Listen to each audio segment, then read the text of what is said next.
အရိမတိယမြတ်စွာဘုရားရှင်ကိုရောမြတ်ကတတ်တော်အနှစ်8000နဲ့အနှစ်8000မှာပြိဋိဘံစံမှာအနှစ်8000ပြိဋိဘံစံပြီးတော့ထားတော်မူမဲ့သာသနာကအနှစ်3သိန်း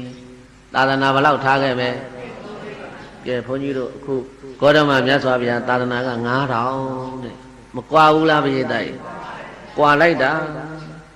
ခြားတော်မူမဲ့သာသနာတော်ကအနှစ်3သိန်းနဲ့6000 3သိန်းနဲ့မဟုတ်6000ပါသေးတယ်3သိန်းနဲ့6000နဲ့ဂေါတမမြတ်စွာဘုရားရှင်ကိုရောမြတ်ကပြိဋိဘံသန္တာတတ်တော်ရှိတယ်ထားခဲ့တဲ့သာသနာက9000အခုပဲတဝက်ကျော်လာပြီတဝက်တည်းမကောင်း2550နတ်တဲ့နဲ့တွက်ကြည့်ရင်ဘုန်းကြီးတို့ဂေါတမဘုရားသာနာတော်ကွယ်ဖို့လို့ရက်ပိုင်းလေးပဲရှိတော့တယ်လူသက်နဲ့တွက်နေလို့2500ပြောနေတာနတ်တဲ့နဲ့တွက်ရင်ရက်ပိုင်းပဲကြံတော့တယ်မေ့လျော့ပေါ့ဆနေလို့မဖြစ်ဘူးပိဋကတ်တွေအပူတပြင်းကုသိုလ်ကောင်းမှုလုပ်ရမှာအရိမတိယမြတ်စွာဘုရားရှင်ကိုရောမြတ်သာသနာတော်အနှစ်3သိန်းနဲ့6000ပြည့်သွားတဲ့အခါမှာဒီလောကကြီးမှာဘုရားတရားသံဃာယရဏဆိုတဲ့ယရဏ3ပါးဟာစိတ်သုံးသွားလိမ့်မယ်ဘလောက်ကြာမလဲဆိုကဘာပေါင်း3သိန်းတဲ့ဘုရားတန်တရားတန်သံဃာတန်ကိုမကြားရမှာကဘာ3သိန်းကဘာပေါင်းဘလောက်တဲ့ကဘာ3သိန်းတိတိဘုရားတန်တရားတန်သံဃာတန်ယရဏ3ပါးတန်ကိုလုံးဝမကြားရပဲနဲ့ကဘာပေါင်း3သိန်းတိတိလောကကြီးအမောင်ဖုံးသွားပြီ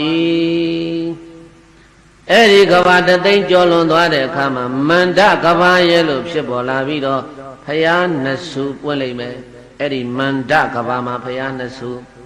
မန္တကဘာမှာဘုရားဘယ်နှစ်ဆူ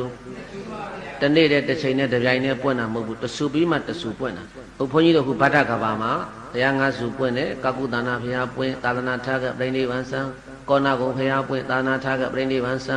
ကတ္တဗဘုရားပွင့်သာသနာထားကပြိဋိဘံစံဂေါတမဘုရားပွင့်သာသနာထားကပြိဋိဘံစံပြီးတော့သာသနာထားခဲ့တယ်အခုဂေါတမဘုရားသာသနာဒီဗတ္တကဘာကြီးမှာ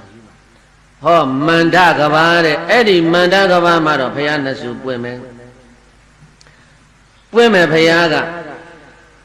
ရာမတဲ့မန္တကဘာမှာပွင့်မဲ့ဘုရားကရာမတဲ့အဲ့ဒီရာမကဥတ္တရရာမမင်းနဲ့ဥတ္တရရာမမင်းကရာမဆိုတဲ့ဘွဲ့အမည်နဲ့ဘုရားဖြစ်လိမ့်မယ်သာရိပုတ္တရာနောက်ဘုရားတဆူကဓမ္မရာဇာဘုရားတဲ့ဘာဘုရားတဲ့ဓမ္မရာဇာဘုရားကဘယ်သူတုံးဆိုတော့ပိဋကတ်တေပရိနတိ